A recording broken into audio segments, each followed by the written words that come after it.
¿Alguna vez has sentido que algo te observaba desde abajo? Londres no solo esconde asesinos, también guarda criaturas que arrastran sacos llenos de cuerpos. Soy el detective Almanaque, y esto es lo que encontré en la madriguera del gnomo.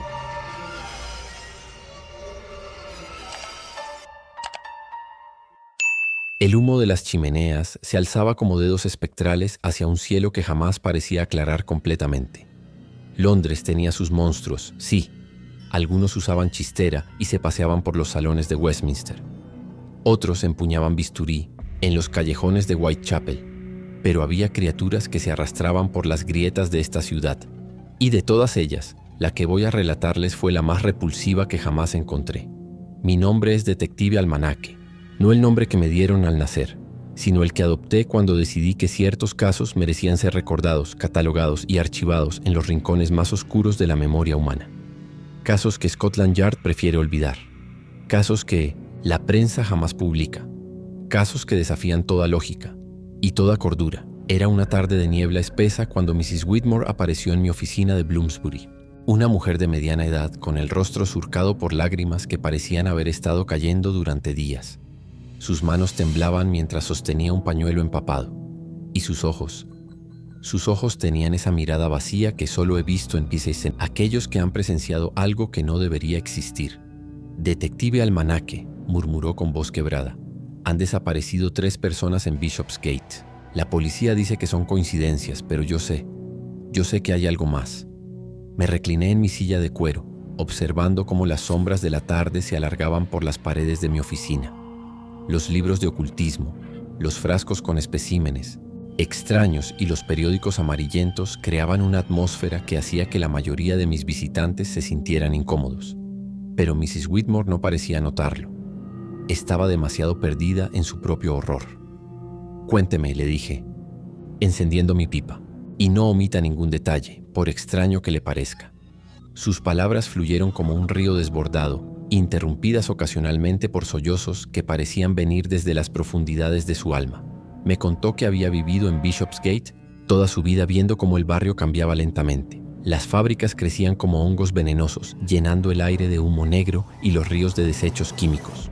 Pero nunca, en sus 43 años de vida, había presenciado algo como lo que estaba ocurriendo ahora. El primer desaparecido había sido Thomas Hartwell, un repartidor de 34 años que conocía cada callejón de Bishopsgate como la palma de su mano. Era un hombre robusto, padre de 3 hijos que llevaba 15 años recorriendo las mismas rutas sin un solo incidente.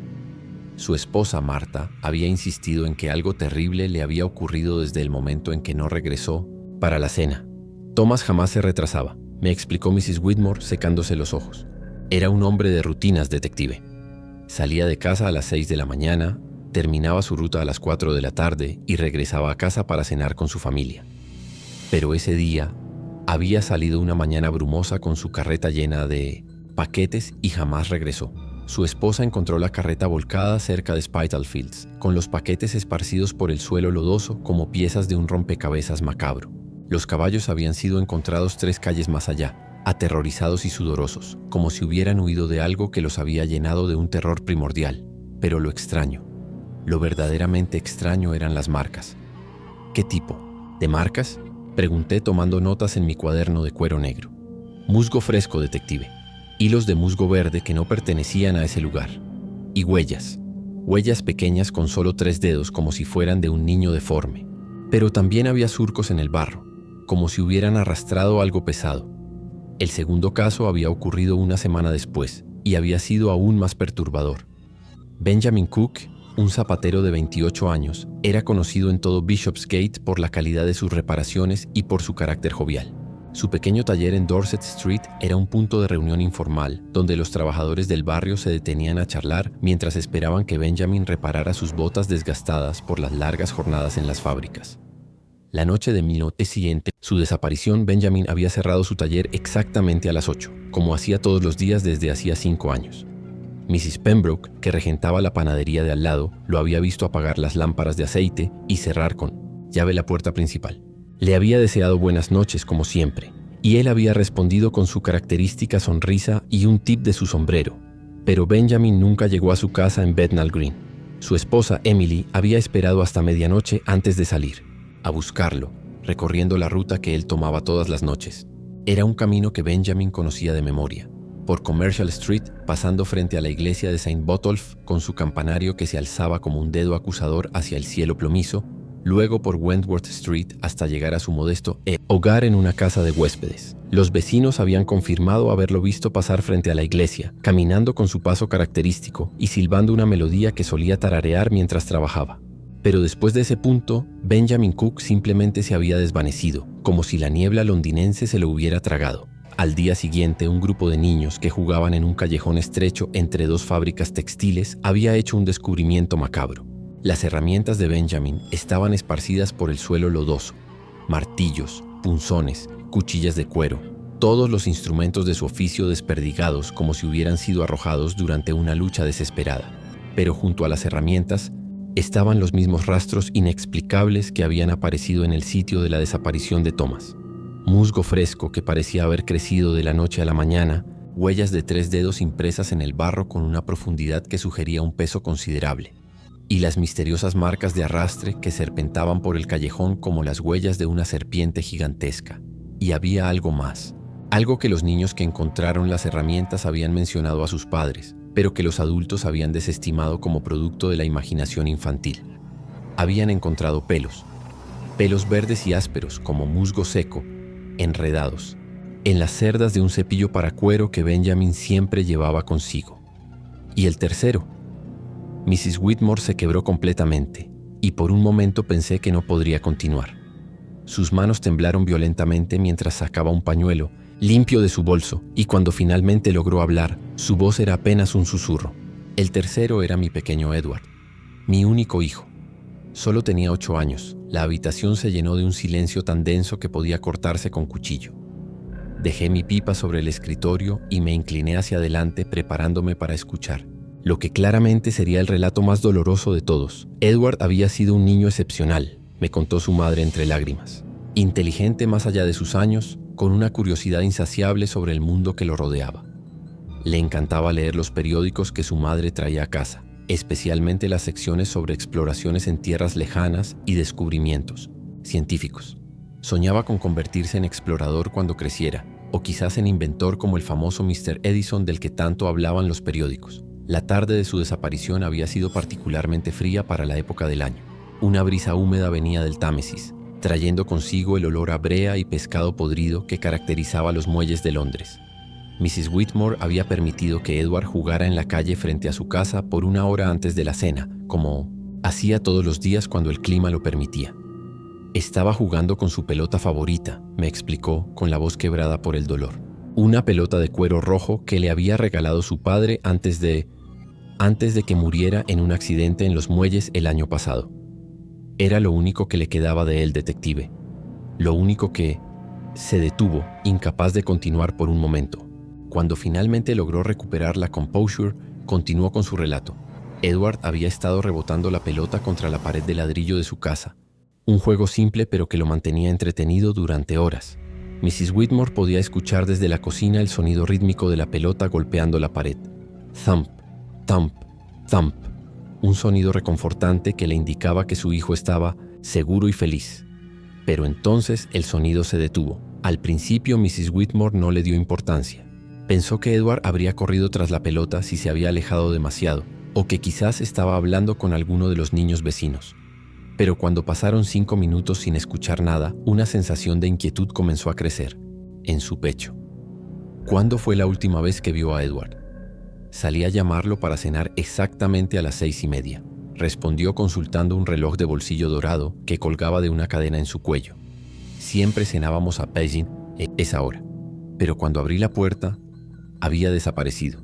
La calle estaba completamente vacía, detective, como si Edward nunca hubiera estado allí. Pero cuando había bajado los escalones de su casa para buscar a su hijo, Mrs. Whitmore había hecho descubrimientos que la habían llenado de un terror que aún la perseguía días después. La pelota roja de Edward estaba en el medio de la calle, inmóvil. Pero no era eso lo que la había aterrorizado. Era el estado en que se encontraba la calle alrededor de la pelota. El empedrado húmedo estaba cubierto de las mismas marcas extrañas que habían aparecido en los otros sitios de desaparición. Huellas de 3 dedos impresas profundamente en el barro que se había acumulado entre las piedras, líneas serpenteantes que sugerían que algo había sido arrastrado, y por toda el área, hilos de musgo fresco que parecían haber brotado del pavimento mismo. Pero, detective, encontré algo que la policía no quiso investigar. Rebuscó en su bolso con manos temblorosas y sacó un trozo de tela sucia y maloliente. Era de color marrón oscuro, como cuero viejo, y despedía un olor a humedad y descomposición que me hizo arrugar la nariz. Estaba enganchado en la verja de hierro de nuestra casa. Y había otras cosas. ¿Qué otras cosas? Marcas de garras en la madera de mi puerta. Y los vecinos. Los vecinos dicen que esa noche escucharon cantos extraños. Algo que no sonaba humano, detective. Algo que les heló la sangre. Examiné el trozo de tela bajo la lupa. La textura era rugosa, como piel curtida de forma rudimentaria. Pero había algo más. Pequeñas manchas que parecían pelos. Pelos verdes y musgosos. Mrs. Whitmore, ¿alguna vez ha escuchado hablar de testimonios sobre apariciones? ¿Algo que los vecinos hayan visto? Su rostro se puso pálido como el papel. Hay rumores, detective. Rumores que la gente susurra en voz baja. Dicen que han visto un hombrecillo de piel verde, cubierto de trapos húmedos y que huele a moho. Carga un saco de cuero marrón. Un saco enorme y deforme que se mueve como si tuviera vida propia. ¿Y cantos? Sí. Dicen que canta canciones en una lengua que nadie reconoce. Una lengua gutural, primitiva. Y que sonríe. Siempre sonríe, mostrando dientes podridos y amarillos. Me puse de pie y caminé hacia la ventana. La niebla de Londres se había espesado, convirtiendo las calles en un laberinto de sombras danzantes. Las farolas de gas creaban círculos de luz enfermiza que apenas penetraban la bruma. En algún lugar de esa ciudad, algo inhumano se movía libremente, cazando. Acepto el caso, Mrs. Whitmore, pero debo advertirle algo. Cuando investigo este tipo de anomalías, a menudo descubro verdades que es mejor dejar enterradas. ¿Está segura de que quiere conocer la verdad sobre su hijo? Quiero recuperarlo, detective. Cueste lo que cueste. Esa misma noche comencé mis investigaciones. La lluvia había comenzado a caer cuando salí de mi oficina. Una lluvia fina y persistente que convertía las calles de Londres en espejos relucientes que reflejaban las luces de gas como ojos amarillos en la oscuridad. El sonido de mis pasos resonaba en el pavimento húmedo mientras me dirigía hacia Scotland Yard, donde mi contacto, el inspector Morrison, me había prometido acceso a los archivos oficiales. Morrison era uno de los pocos hombres en la fuerza policial que no desestimaba inmediatamente mis métodos poco convencionales. Habíamos trabajado juntos en 3 casos anteriores. Todos ellos involvían situaciones que los procedimientos estándar de la policía no podían resolver. El inspector había aprendido a respetar mi experiencia con lo sobrenatural, aunque nunca admitía públicamente que creía en tales cosas. Lo encontré en su oficina, un espacio estrecho y ahurrado lleno de archivos apilados hasta el techo y iluminado por una sola lámpara de aceite que creaba sombras danzantes en las paredes. Morrison era un hombre de mediana edad con bigote canoso y ojos cansados que habían visto demasiados horrores en las calles de Londres. Cuando entré, estaba examinando fotografías de una escena de crimen y por su expresión no eran imágenes agradables. Almanaque, me saludó sin levantar la vista. Sabía que vendrías tarde o temprano. Los casos de Bishopsgate han estado inquietándome durante semanas. ¿Qué han encontrado oficialmente? Morrison se reclinó en su silla, que crujió peligrosamente bajo su peso. Oficialmente tenemos 3 desapariciones sin conexión aparente. 3 ciudadanos que simplemente se desvanecieron sin dejar rastro. Los superiores están clasificando los casos como robos que salieron mal o posibles asesinatos con los cuerpos arrojados al Támesis. Y extraoficialmente. Morrison bajó la voz y se inclinó hacia adelante. Tengo a 8 constables que se niegan a patrullar solos por Bishopsgate después del anochecer. Tengo testigos que juran haber visto cosas que no deberían existir. Y tengo evidencia física que no encaja en ninguna categoría que conocemos. Me permitió revisar los informes oficiales y, como era de esperarse, los detalles más extraños habían sido omitidos o desestimados como testimonios poco confiables de testigos en estado de shock. Pero Morrison había mantenido un archivo separado, no oficial, donde había documentado cuidadosamente todos los detalles que sus superiores habían rechazado. Los archivos revelaron un patrón inquietante que se extendía mucho más allá de los 3 casos que Mrs. Whitmore había mencionado. En los últimos 6 meses habían desaparecido 12 personas en el distrito de Bishopsgate y sus alrededores. La policía los clasificaba como casos separados. robos que salieron mal, personas que habían huido de Sinon, deudas, accidentes en el Támesis, trabajadores que habían emigrado a otras ciudades en busca de mejor trabajo. Pero cuando examiné los informes con ojos entrenados para ver patrones sobrenaturales, la verdad saltó a la vista como un puñal en la oscuridad.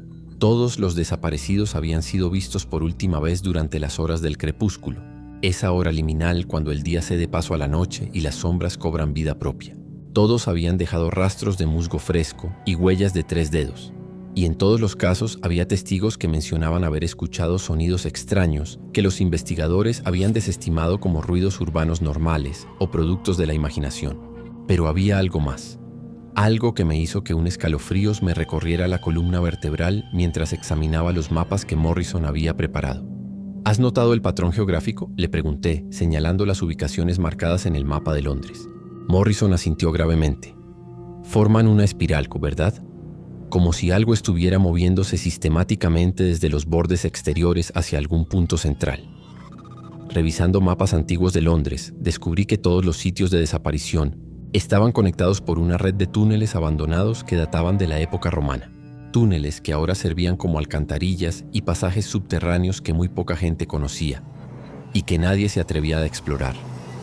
Los túneles habían sido construidos hace más de 1000 años, cuando Londres era apenas un asentamiento comercial en las orillas del Támesis. A lo largo de los siglos habían sido ampliados, modificados y parcialmente olvidados, creando un laberinto subterráneo que se extendía por millas bajo la ciudad moderna. La mayoría de los londinenses ni siquiera sabía de su existencia, y aquellos que los conocían preferían no hablar de ellos. Hay historias, me dijo Morrison en voz baja.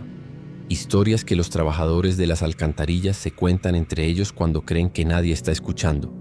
Dicen que hay secciones de los túneles antiguos donde los hombres no regresan. Dicen que se escuchan sonidos que no deberían existir y que a veces se encuentran. Cosas que prefieren no describir. ¿Qué tipo de cosas? Huesos principalmente.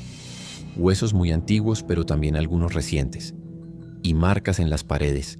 Marcas que parecen haber sido hechas por garras, pero demasiado grandes para ser de cualquier animal conocido en Inglaterra. Al salir de Scotland Yard, la medianoche había caído sobre Londres como un manto de terciopelo negro. La lluvia había cesado, pero había dejado las calles cubiertas de una película húmeda que hacía que cada superficie reflectara las luces de gas como ojos malevolentes en la oscuridad. Las calles estaban prácticamente desiertas, salvo por algunas prostitutas en las esquinas más oscuras que susurraban proposiciones a los pocos transeúntes y los borrachos que se tambaleaban de pub en pub cantando canciones desafinadas que resonaban entre los edificios como lamentos espectrales. El aire nocturno estaba cargado de los olores característicos de Londres. Humo de carbón, desechos humanos, el aroma metálico del Támesis mezclado con el olor dulzón de la carne en descomposición que siempre parecía filtrarse desde los mataderos. Pero esa noche había algo más en el aire. Un olor sutil pero perturbador, como tierra húmeda y vegetación podrida, que me seguía mientras caminaba por las calles empedradas. Mi ruta habitual desde Scotland Yard hasta mi apartamento en Bloomsbury me llevaba por algunas de las calles más pintorescas de Londres durante el día, pero que por la noche se transformaban en corredores sombríos llenos de peligros ocultos. Pasé por Lincoln's Inn Fields, donde las sombras de los árboles antiguos creaban patrones cambiantes en el suelo bajo la luz de las farolas de gas. El viento nocturno hacía que las ramas crujieran y se movieran como dedos esqueléticos tratando de alcanzar a los transeúntes desprevenidos.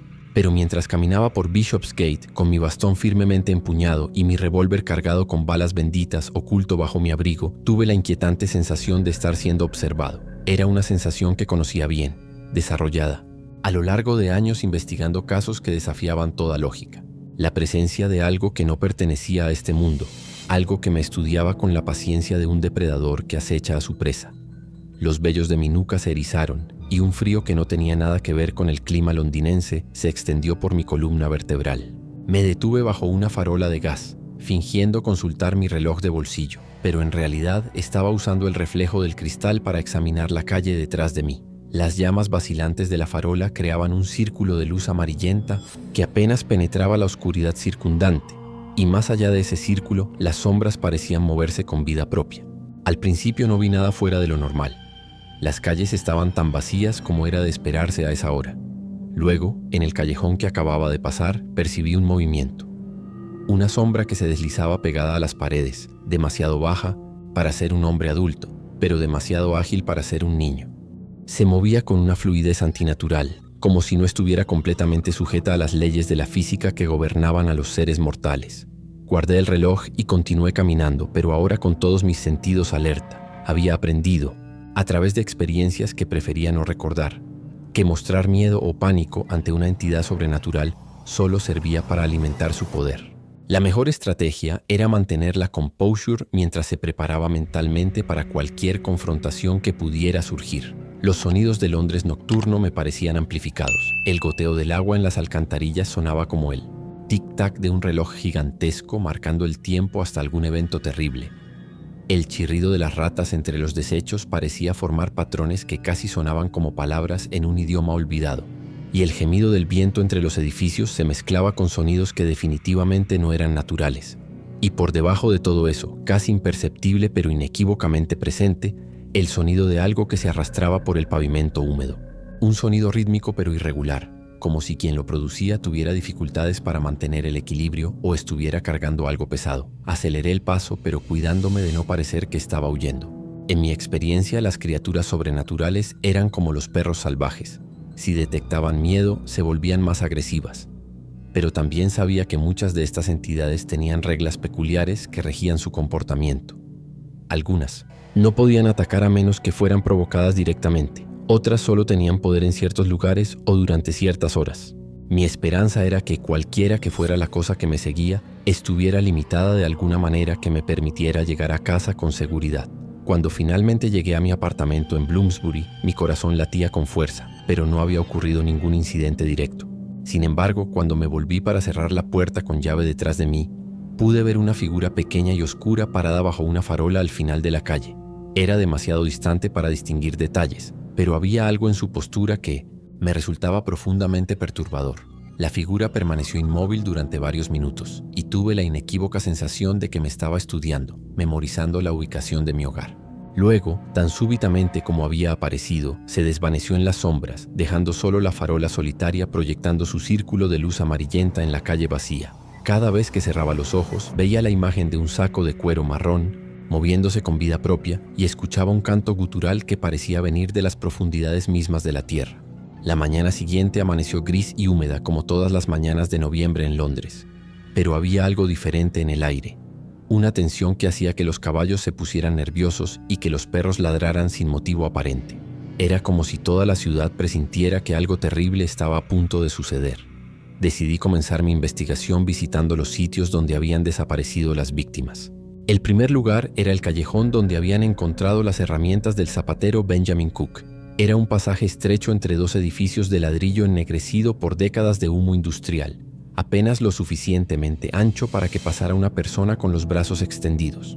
Las paredes se alzaban a ambos lados como acantilados urbanos, bloqueando la mayor parte de la luz natural y creando una penumbra permanente que hacía que incluso el mediodía pareciera crepúsculo. El callejón tenía esa atmósfera opresiva que caracterizaba a los rincones más olvidados de Londres. El aire estaba cargado de humedad y olores desagradables, orina rancia, basura en descomposición y el aroma metálico del agua estancada que se filtraba desde las tuberías rotas en las paredes. El suelo estaba cubierto de una mezcla de barro, desechos y hojas podridas que se había acumulado durante años, creando una superficie resbaladiza y traicionera. Al examinar el suelo con mi lupa, pude ver claramente las marcas que Mrs. Whitmore había descrito, pero con un nivel de detalle que los informes policiales habían omitido completamente. Las huellas de 3 dedos estaban impresas en el barro seco con una precisión que me permitió estudiar cada aspecto de su anatomía antinatural. Los dedos eran demasiado largos para ser humanos, cada uno de al menos 6 pulgadas de longitud, y terminaban en lo que claramente eran garras afiladas. Pero lo más perturbador era la profundidad de las impresiones. Cualquiera que fuera la criatura que había dejado estas marcas, era considerablemente más pesada de lo que su tamaño aparente sugería. Las huellas se hundían en el barro hasta una profundidad de casi 2 pulgadas, indicando un peso de al menos 150 libras. Junto a las huellas de los pies, los surcos de arrastre formaban un patrón ondulante que se extendía por todo el callejón. No eran líneas rectas, sino curvas serpenteantes que sugerían que lo que fuera que había sido arrastrado se había estado retorciendo y luchando durante todo el proceso. La anchura de los surcos variaba, pero en algunos puntos Alcanzaba las 8 pulgadas, indicando que el objeto arrastrado era considerable. Pero lo más perturbador era el musgo. No se trataba de simples hilos verdes esparcidos aleatoriamente, como habían sugerido los informes policiales. Los patrones de musgo formaban diseños complejos y deliberados que decoraban las paredes del callejón como si fueran jeroglíficos, antiguos. Había espirales, círculos concéntricos y símbolos que me recordaban a los textos de ocultismo medieval que había estudiado en mis años de universidad. El musgo mismo era de una variedad que no reconocía.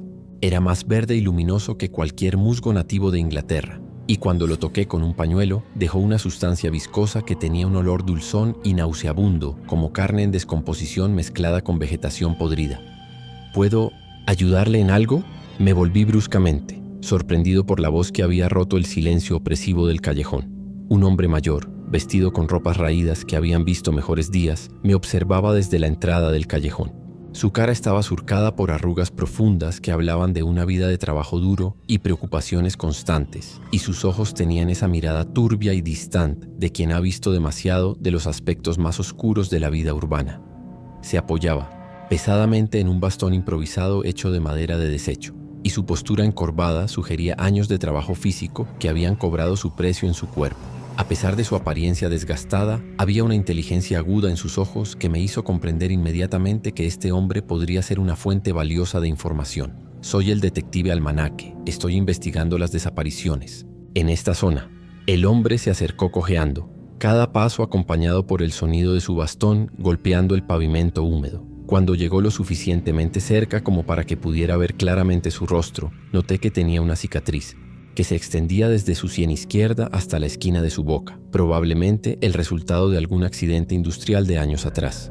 ¿Otro policía?, preguntó con una voz áspera que sonaba como grava siendo arrastrada por metal oxidado.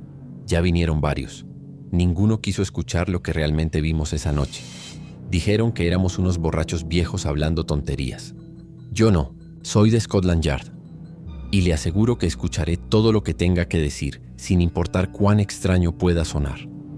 Sus ojos se iluminaron con una mezcla de esperanza y miedo, como si hubiera estado esperando durante mucho tiempo que alguien tomara en serio su testimonio. Me llamo Jeremiah Dust, vivo en el edificio de ahí arriba. Señaló una ventana sucia en el segundo piso de uno de los edificios que flanqueaban el callejón. He vivido en este barrio durante 40 años, detective. He visto cómo ha cambiado, cómo se ha vuelto más oscuro y más peligroso, pero nunca había visto nada como lo que vi esa noche. Cuénteme exactamente lo que vio, Mr. Dust.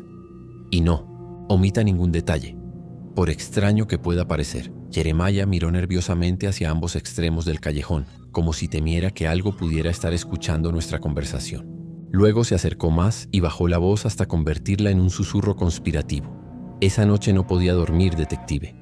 Mis huesos me dolían por la humedad, como siempre pasa cuando va a llover. Así que me asomé a la ventana para ver si escampaba y para pasar el tiempo observando la calle. No es que haya mucho que ver a esas horas, pero a mi edad uno aprende a entretenerse con poco. Hizo una pausa, como si estuviera reviviendo la experiencia en su mente, y pude ver un estremecimiento involuntario recorrer su cuerpo encorvado. ¿Y qué vio? Al principio nada fuera de lo normal, continuó Jeremiah con la voz cada vez más baja. Luego escuché un sonido extraño, como si alguien arrastrara un bulto pesado por el suelo, pero había algo más. Un sonido húmedo, como si el bulto estuviera goteando, y entonces lo vi. Se detuvo y pude ver que sus manos temblaban ligeramente mientras se aferraba a su bastón improvisado. ¿Qué vio exactamente, Mr. Dust? Una cosa pequeña, detective. No más alta que un niño de 10 años, pero deforme. Su piel era verde como el musgo de las tumbas viejas y estaba cubierta con trapos que goteaban agua sucia. Pero no era agua limpia, detective. Era algo más espeso, más oscuro, como si los trapos hubieran estado sumergidos en algún pantano maloliente durante meses. Jeremiah hizo una pausa y se pasó una mano temblorosa por la frente, como si el simple acto de recordar la experiencia le causara dolor físico. La criatura cargaba un saco enorme en su espalda, detective. Un saco de cuero marrón que era casi tan grande como ella misma. Pero lo más horrible es que el saco se movía, se retorcía y pulsaba como si hubiera algo vivo dentro, algo que estaba tratando desesperadamente de escapar. ¿Pudo ver su cara? Los ojos de Jeremiah se llenaron de un terror que parecía venir desde las profundidades de su alma. Ojalá no la hubiera visto nunca, detective. Ojalá pudiera borrar esa imagen de mi mente. Tenía ojos amarillos que brillaban en la oscuridad como los de una rata gigante, pero había una inteligencia en ellos que me hizo comprender que esto no era simplemente una bestia. Era algo que pensaba, que planificaba, que disfrutaba de lo que estaba haciendo. Su nariz era apenas 2 agujeros en el medio de su rostro y su boca, Dios mío, su boca. Era una herida abierta llena de dientes podridos que parecían haber sido afilados deliberadamente. Dientes que definitivamente no estaban diseñados para comer plantas, detective. Y sonreía. Dios mío, cómo sonreía.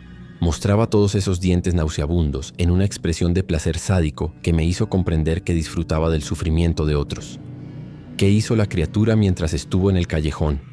No se limitó a pasar de largo, detective.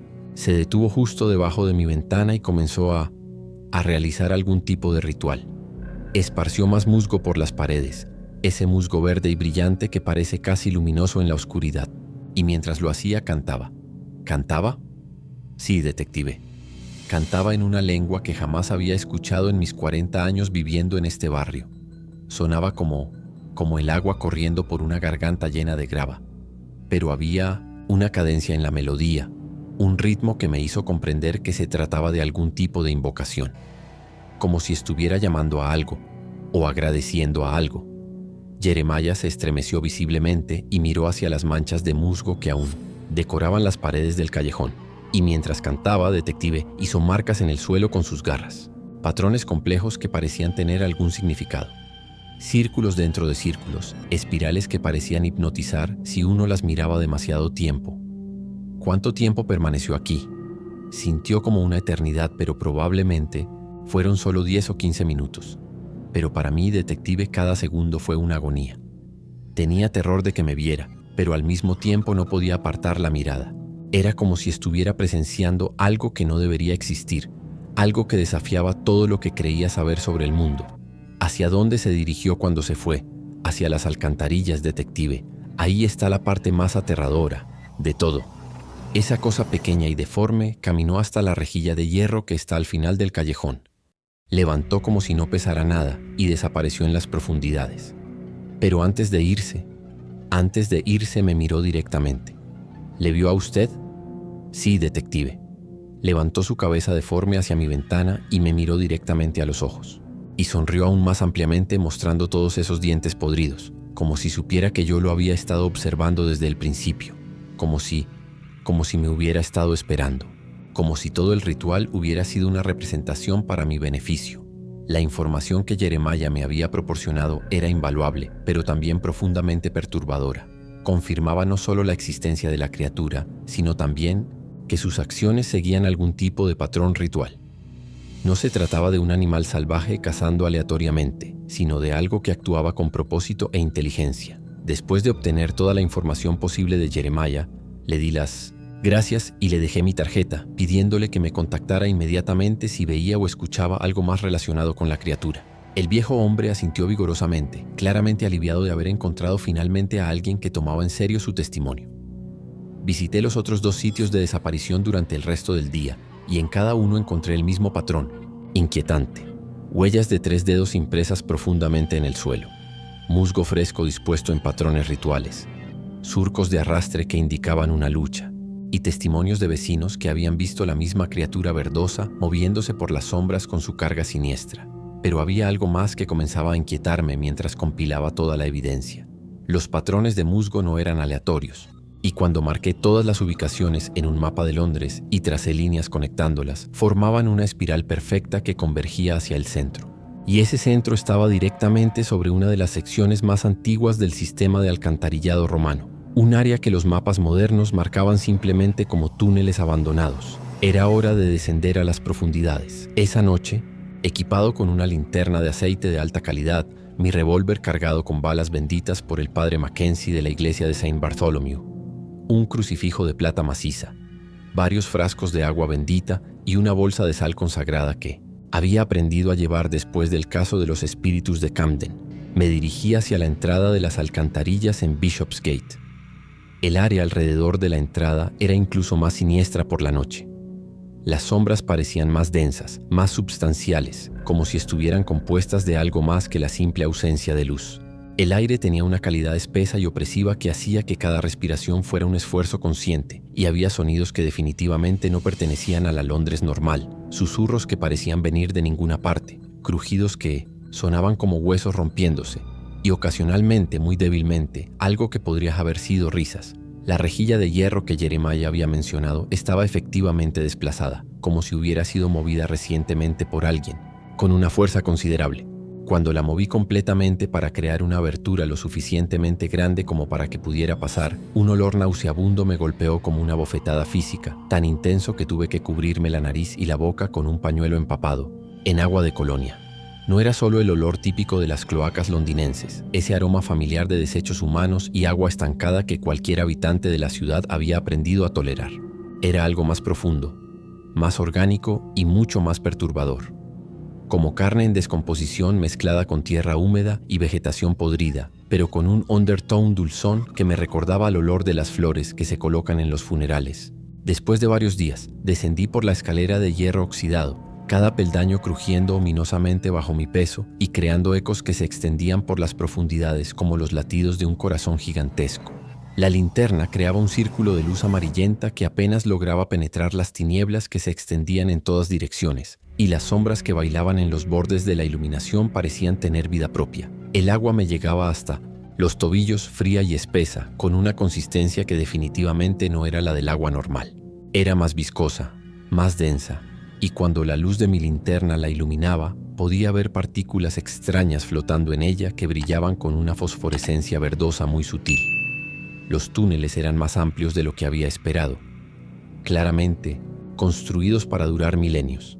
Las paredes de ladrillo estaban manchadas por siglos de humedad y uso, creando patrones abstractos que bajo la luz temblorosa de mi linterna parecían formar rostros grotescos que me observaban mientras pasaba.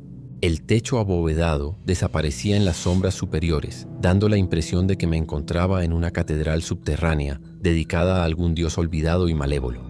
Pero lo que más me llamó la atención fueron las marcas. No se trataba solo de unas pocas huellas ocasionales como había esperado.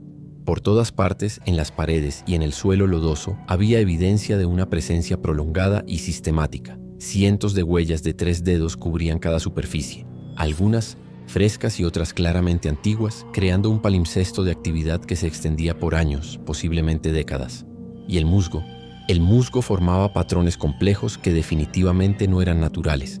Espirales, círculos concéntricos, símbolos que me recordaban a los textos de ocultismo medieval que había estudiado, pero también elementos que parecían mucho más antiguos, como si pertenecieran a tradiciones que predataban la civilización conocida.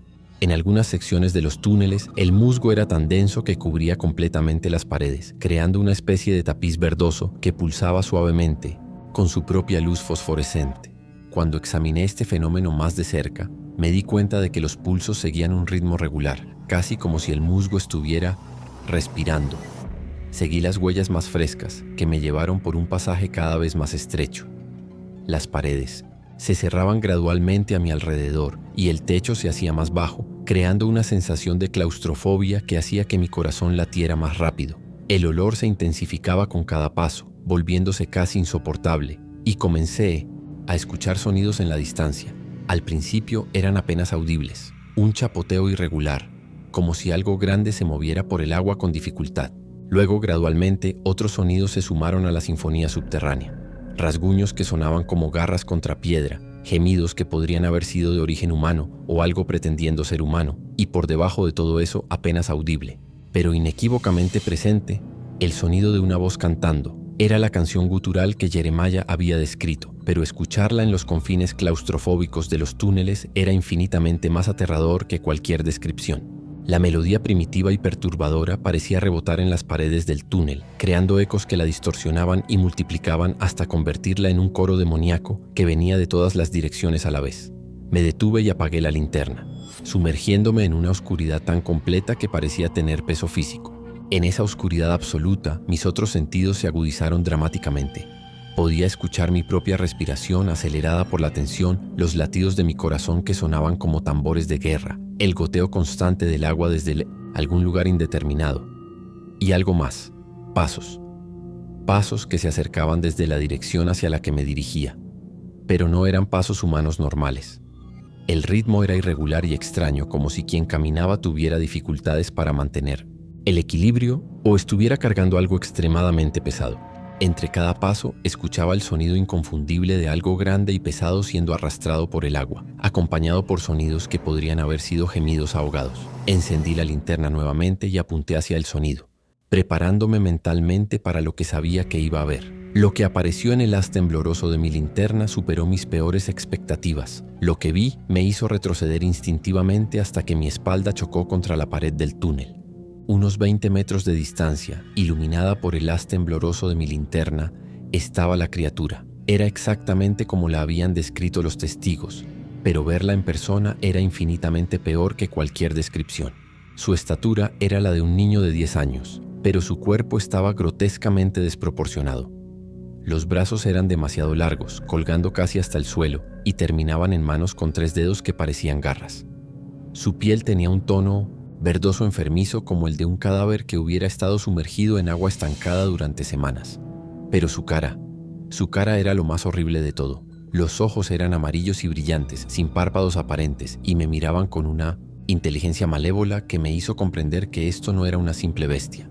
Su nariz era apenas 2 agujeros en el medio de su rostro, y su boca era una herida abierta llena de dientes podridos que parecían haber sido afilados deliberadamente. Y sonreía, exactamente como habían dicho los testigos. Sonreía con una expresión de placer sádico que me heló la sangre. Pero lo que realmente me aterrorizó fue el saco. Colgaba de su espalda como una joroba gigantesca, hecho de cuero marrón curtido de forma rudimentaria. Y se movía, se retorcía y pulsaba como si tuviera vida propia, y desde su interior llegaban sonidos ahogados, golpes, rasguños, y algo que sonaba terriblemente parecido a gemidos humanos. La criatura inclinó su cabeza deforme hacia un lado sin dejar de sonreír y comenzó a cantar nuevamente. Pero ahora que estaba cerca pude distinguir algunas palabras. No era ningún idioma que conociera, pero había una cadencia ritual en los sonidos, como si fuera una invocación o un conjuro. Y mientras cantaba, comenzó a acercarse. Saqué mi revólver con manos temblorosas y apunté al centro de su pecho verdoso. «¡Deténgase!», grité, aunque mi voz sonó patéticamente débil en la inmensidad del túnel. «Soy un oficial de la ley». La criatura se detuvo, pero su sonrisa se amplió aún más. Luego hizo algo que jamás podré olvidar. Comenzó a reírse. No era una risa humana. Era un sonido húmedo y burbujeante, como si tuviera los pulmones llenos de agua estancada. Y mientras se reía, el saco en su espalda se agitó más violentamente, como si lo que fuera que estuviera dentro hubiera reconocido su voz. «¿Quién eres?», logré preguntar manteniendo el revólver apuntado hacia ella. «¿Qué quieres?». La criatura dejó de reírse y me estudió con sus ojos amarillos. Cuando habló, su voz sonó como grava siendo arrastrada por metal oxidado. «Yo soy el recolector», dijo en un inglés primitivo y gutural. «Y tú no deberías estar aquí. ¿Dónde están las personas que has tomado? ¿Dónde está el niño?». Su sonrisa se transformó en algo aún más siniestro. «En el saco», respondió, dándose la vuelta para mostrarme mejor la obscena protuberancia que cargaba. «¿Dónde pertenecen?». El horror de la realización me golpeó como un martillo. Las personas desaparecidas no estaban muertas. Estaban ahí, en ese saco de cuero, vivas pero atrapadas, probablemente conscientes de su terrible destino. «Libéralos. Ahora», ordené amarrillando el revólver. La criatura, el recolector, negó con su cabeza deforme. «No puedo. El saco debe llenarse. Es la antigua promesa». «¿Qué promesa? ¿De qué hablas?». Pero en lugar de responder, el recolector comenzó a alejarse por el túnel, moviéndose con una agilidad sorprendente para algo que cargaba un peso tan grande. Sin pensarlo 2 veces, comencé a seguirlo. La persecución a través de los túneles subterráneos de Londres fue la más surrealista y aterradora de mi vida. El recolector se movía por el laberinto con la familiaridad de quien había vivido allí durante décadas, tomando desvíos y pasajes que yo apenas podía ver. Mi linterna creaba sombras danzantes que convertían cada esquina en una potencial emboscada, y el sonido de nuestros pasos chapoteando en el agua se magnificaba hasta convertirse en una sinfonía demoníaca. Pero lo peor era el saco.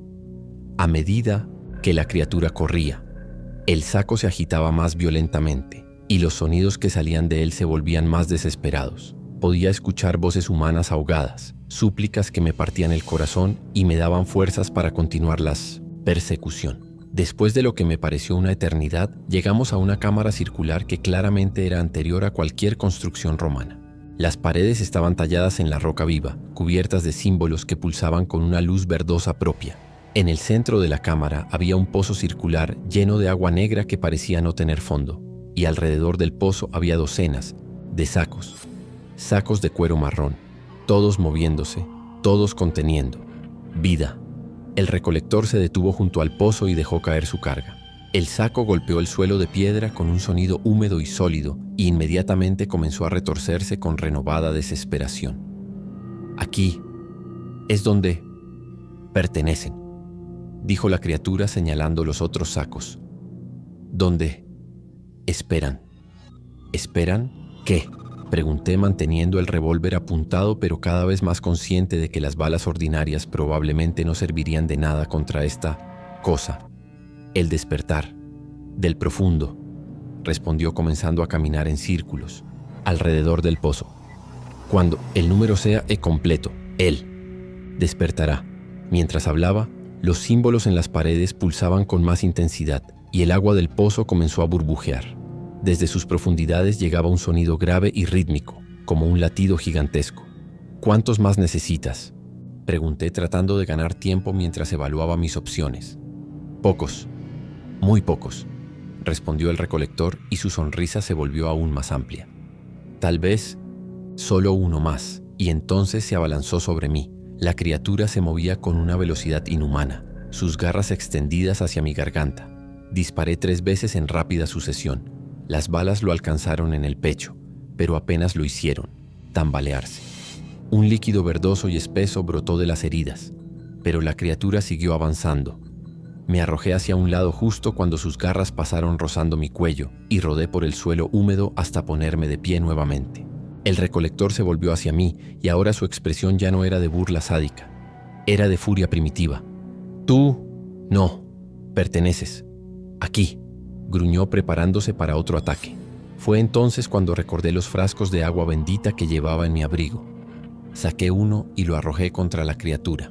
El cristal se hizo pedazos contra su pecho y el agua bendita se esparció por su piel verdosa. El efecto fue inmediato y dramático. El recolector emitió un aullido que hizo temblar las paredes de la cámara. Su piel comenzó a humear donde había tocado el agua bendita y retrocedió hacia el pozo cubriéndose el rostro con sus garras. «Agua maldita», gritó. «No puede ser». Saqué el segundo frasco y amenacé con arrojarlo. «Libera a las personas que tienes en esos sacos», pero la criatura, a pesar de su dolor, negó violentamente con la cabeza. «No, el profundo debe despertar. Es la antigua promesa». «¿Qué promesa? Explícame». El recolector me miró con ojos llenos de odio y dolor, pero también con algo que podría haber sido nostalgia. Hace siglos, los antiguos hicieron un pacto con el profundo cuando Londres era solo pantanos y bosques. Le prometieron almas para mantenerlo dormido, pero la ciudad creció y la gente olvidó. El profundo se despertó y nos envió para recordar la promesa. ¿Nos? ¿Hay más como tú? Éramos muchos, pero la ciudad cambió. El hierro y el fuego nos mataron. Solo yo quedé. Solo yo recuerdo la promesa. Los símbolos en las paredes pulsaban cada vez más rápido y el agua del pozo burbujeaba violentamente. Desde las profundidades llegaba ahora un sonido que me hizo temblar hasta los huesos. Algo enorme se estaba moviendo en las profundidades. Si libero a estas personas, ¿qué pasará con Londres? El recolector me miró con una expresión que mezclaba desesperación y fanatismo. El profundo despertará sin la ofrenda. Londres será devorada. Millones morirán. Es mejor sacrificar pocos para salvar Muchos, era la lógica retorcida de un fanático, pero había algo en su voz que me hizo dudar. ¿Y si decía la verdad? ¿Y si realmente existía algo en las profundidades de Londres que requería estas ofrendas para mantenerse dormido? Pero entonces escuché algo que disipó todas mis dudas. Desde el interior de uno de los sacos llegó una voz débil pero claramente reconocible. «Ayuda, por favor, ayúdanos». Era la voz de un niño, la voz de Edward, el hijo de Mrs. Whitmore. Mi decisión estaba tomada. Arrojé el segundo frasco de agua bendita directamente contra el recolector. La criatura aulló nuevamente y cayó de rodillas, humeando y retorciéndose de dolor. Aproveché la oportunidad para correr hacia los sacos y comenzar a abrirlos. El primero contenía a Thomas Hartwell, el repartidor. Estaba inconsciente pero vivo, aunque terriblemente pálido y débil.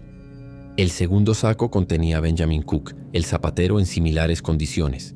Y en el tercero, Edward. Grité al ver al pequeño niño acurrucado en posición fetal. El niño abrió los ojos y me miró con una mezcla de terror y esperanza. ¿Mi mamá me mandó? Sí, Edward, tu mamá me envió. Todo vas a estar bien. Pero mientras liberaba a los prisioneros, el recolector se había recuperado parcialmente.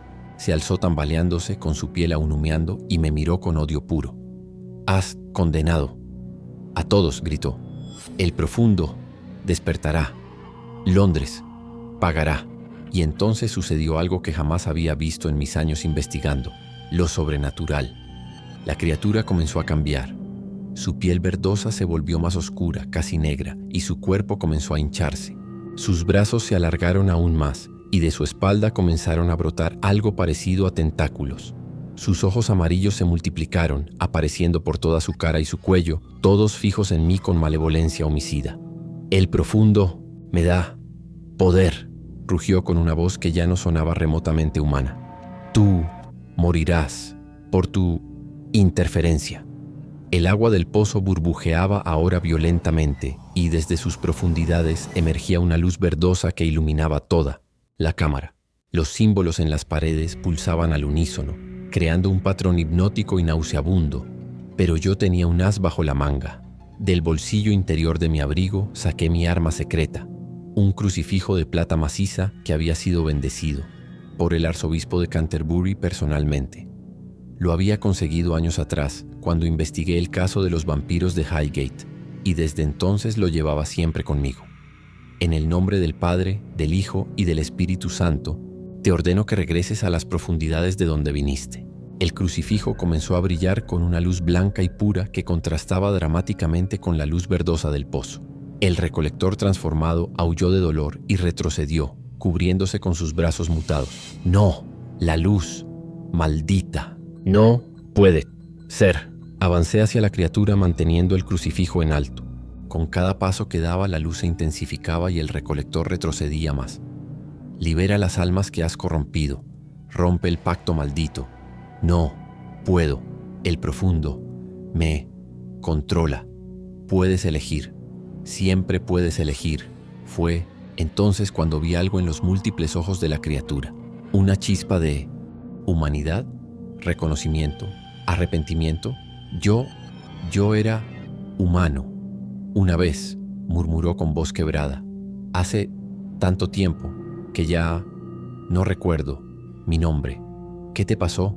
«El profundo me ofreció vida eterna a cambio de servicio.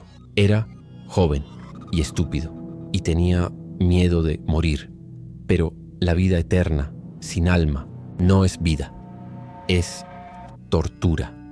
La luz del crucifijo pulsaba ahora rítmicamente, y pude ver que cada pulso causaba dolor a la criatura, pero también parecía estar liberando algo en su interior.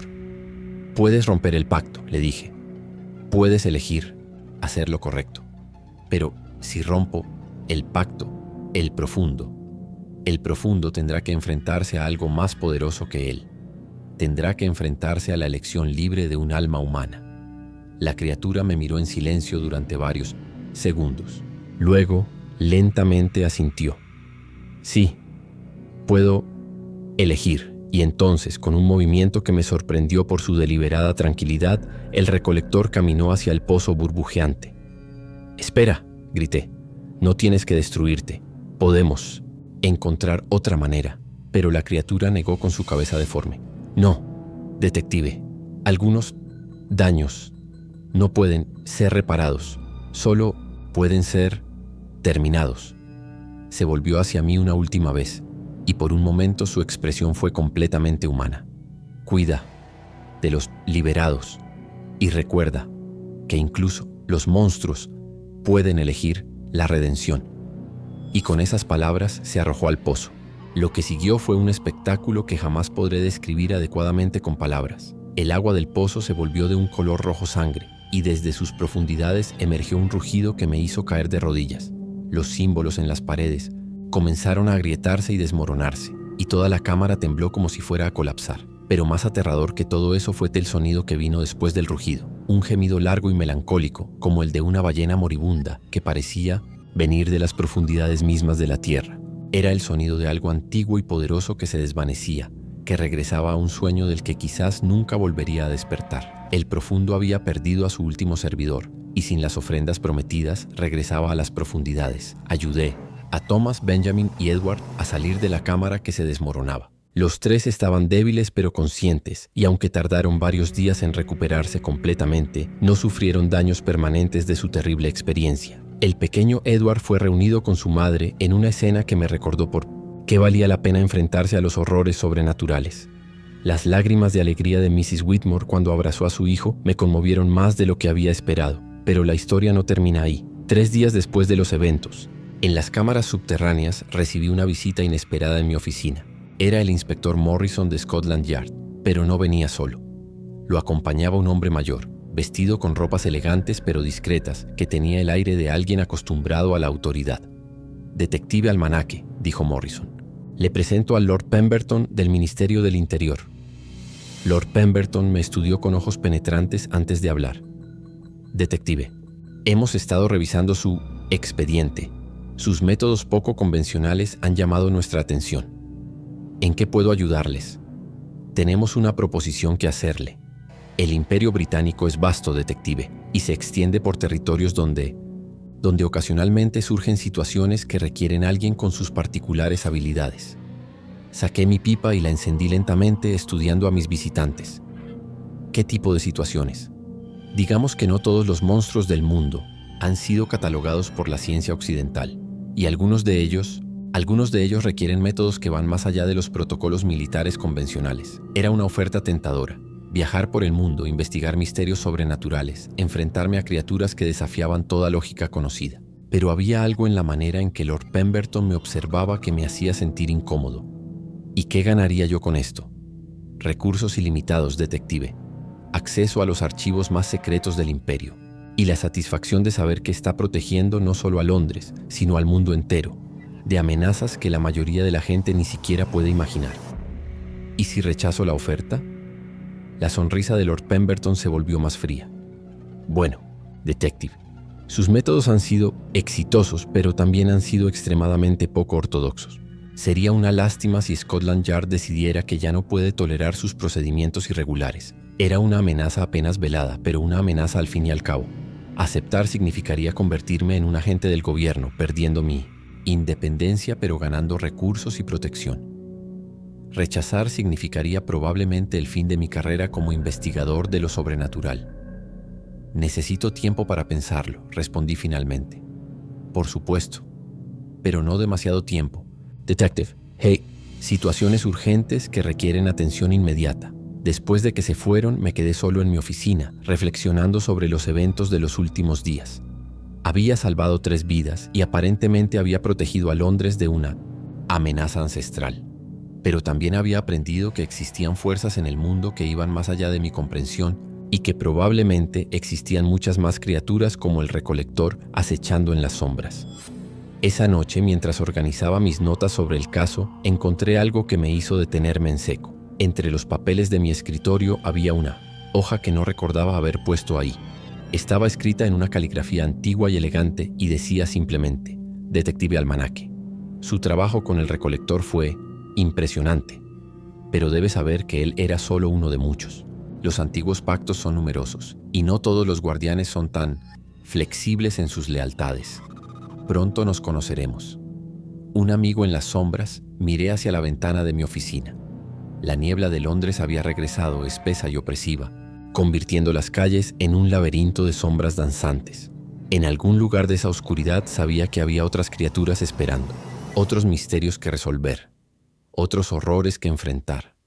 Pero por primera vez en mucho tiempo no me sentía solo en esa lucha. Al día siguiente visité por última vez la casa de Mrs. Whitmore. Edward había recuperado el color en sus mejillas y estaba jugando en el jardín trasero como cualquier niño normal de 8 años. Pero cuando me vio, corrió hacia mí con una expresión seria que me sorprendió. «Detective Almanaque», me dijo en voz baja. Mientras estaba en ese lugar, horrible, escuché cosas. ¿Qué tipo de cosas, Edward? Voces. Voces que hablaban de otros lugares, otras criaturas. Decían que el hombre verde no era el único. Decían que hay muchos más esperando. Le revolví el cabello y sonreí tratando de tranquilizarlo. No te preocupes por eso, Edward. Los adultos nos encargaremos de esos problemas. Pero cuando me alejé de la casa, las palabras del niño resonaban en mi mente. Los inocentes, había aprendido a lo largo de mis investigaciones, a menudo percibían verdades que los adultos preferían ignorar. Esa tarde tomé mi decisión. Escribí una carta a Lord Pemberton aceptando su oferta, pero con condiciones específicas. Mantendría mi independencia operacional, elegiría mis propios casos y tendría acceso completo a cualquier información relevante que el gobierno poseyera sobre amenazas sobrenaturales. Para mi sorpresa, aceptaron todas mis condiciones. Y así fue como me convertí en lo que algunos llaman el detective de los casos imposibles, y otros, simplemente, el hombre que sabe demasiado. Pero hay algo más que debo contar sobre el caso del recolector. Algo que descubrí semanas después cuando finalmente me atreví a regresar a las cámaras subterráneas. La cámara circular había colapsado parcialmente y el pozo estaba completamente sellado por los escombros. Los símbolos en las paredes habían desaparecido, reemplazados por musgo común y corriente. Era como si todo el lugar hubiera sido purificado. Pero en una grieta de la pared, medio oculto por los detritos, encontré algo que me hizo comprender la verdadera magnitud de lo que había ocurrido. Era un diario, escrito en inglés del siglo XVII, con páginas amarillentas y manchadas por la humedad. Pertenecía a un tal William Thorne, quien aparentemente había sido el último humano en servir voluntariamente al profundo antes de que la criatura comenzara a crear sus propios servidores. Las últimas entradas del diario revelaban la verdad. Terrible sobre el recolector. 15 de octubre de 1667. He tomado la decisión más difícil de mi vida. El profundo me ha ofrecido la transformación que me convertirá en su servidor eterno, pero he visto lo que les ocurrió a los otros. Pierden su humanidad poco a poco, hasta que solo queda la sed de servir. Pero quizás si acepto voluntariamente, si mantengo algún vestigio de mi voluntad, pueda algún día encontrar una manera de romper el ciclo. Londres está creciendo demasiado rápido y pronto será imposible mantener el pacto secreto. Alguien tendrá que tomar una decisión. Si estás leyendo esto, extraño del futuro, significa que mi plan funcionó. Significa que elegí la redención sobre la servidumbre, incluso si me tomó siglos encontrar el valor para hacerlo. El recolector no había sido simplemente una criatura malévola. Había sido un hombre que hace más de 200 años había hecho un sacrificio terrible con la esperanza de encontrar eventualmente una manera de proteger a Londres del profundo. Y durante todos esos siglos de servicio forzado, había mantenido una chispa de humanidad lo suficientemente fuerte como para finalmente elegir hacer lo correcto. Cerré el diario y lo guardé cuidadosamente en mi abrigo. Sería añadido a mi colección de artefactos sobrenaturales, una biblioteca de horrores que esperaba que algún día pudiera ayudar a otros investigadores como yo. Mientras subía por las escaleras oxidadas hacia las calles de Londres, reflexioné sobre las lecciones del caso. El mundo estaba lleno de monstruos, sí, pero también estaba lleno de personas dispuestas a convertirse en monstruos para proteger a otros. Y a veces, muy raramente, esos monstruos encontraban una manera de recordar su humanidad. Esa noche, sentado en mi oficina con una copa de brandy y mi pipa humeando, escribí las últimas líneas de mis notas sobre el caso. El mal verdadero no reside en la existencia de criaturas sobrenaturales o antiguos dioses dormidos. Reside en la pérdida de la capacidad de elegir. Mientras un ser conserve la habilidad de decidir entre el bien y el mal, siempre existirá la posibilidad de redención, incluso para aquellos que han caído más profundamente en la oscuridad. Y así fue como resolví uno de los casos más extraños de mi vida. Uno que nunca debió haber sido abierto, pero que me enseñó que incluso en las profundidades más oscuras de Londres, la luz de la elección humana nunca se extingue completamente. Los monstruos existirán siempre. pero también existirán siempre aquellos dispuestos a enfrentarlos. Mientras yo siga siendo uno de ellos, Londres estará protegida. Detective Almanaque, noviembre de 1889.